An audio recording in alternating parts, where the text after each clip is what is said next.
Hello guys, good afternoon. ఇప్పుడైతే మనం కోడిగుడ్డు మునక్కాయ పులుసు కావాల్సిన పదార్థాలు వేసుకొని కర్రీ చేసుకున్నాం. ఫస్ట్ అయితే బాండీలు పెట్టుకొని ఆయిల్ పోసుకోవాలి, తగినంత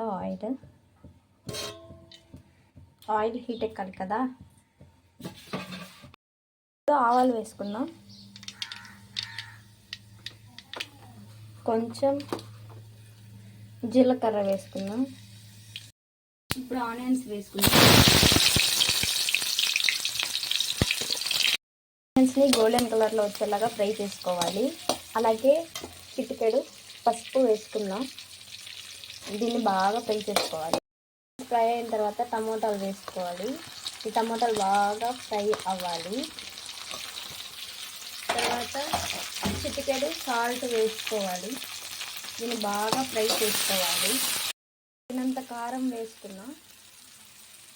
ఒక 2-3 స్పూన్స్ వేసుకుంటే సరిపోతుంది. దీన్ని మళ్ళీ బాగా వాడివ్వాలి. ఇప్పుడు మునక్కాయలు వేసుకునేద్దాము. ఈ మునక్కాయలన్నీ వేసుకొని కొంచెం బాగా ఉడకనిచ్చి వాటర్ పోసుకోవాలి. పండు నీళ్ళు అయితే వేసుకునేద్దాము. ఇవి బాగా ఉడకనిచ్చిన తర్వాత లాస్ట్లో మనం ఎగ్స్ వేసుకోవాలి. బాగా ఉడకనిచ్చి లాస్ట్లో మనమైతే ఎగ్స్ వేసుకుందాము. వేసుకొని దింపుకొని టేస్ట్ ఎలా ఉందో చెప్తాం, ఓకేనా? అదే ఫ్రెండ్స్, కోడిగుడ్డు పులుసు అయితే అయిపోయింది. చూడండి, ఇప్పుడు మనం కోడిగుడ్డు పులుసు అయితే ప్లేట్లో వేసుకోవాలి.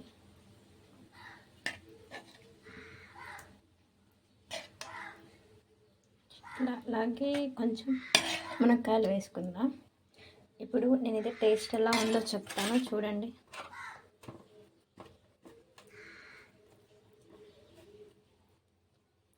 మీరు కూడా తినండి, సూపర్ ఉందండి పులుసు అయితే. మీరు ట్రై చేయండి, చాలా బాగా వస్తుంది. Okay, thanks. డార్క్ ఫైన్ వర్క్స్ని సబ్స్క్రైబ్ చేసుకోండి.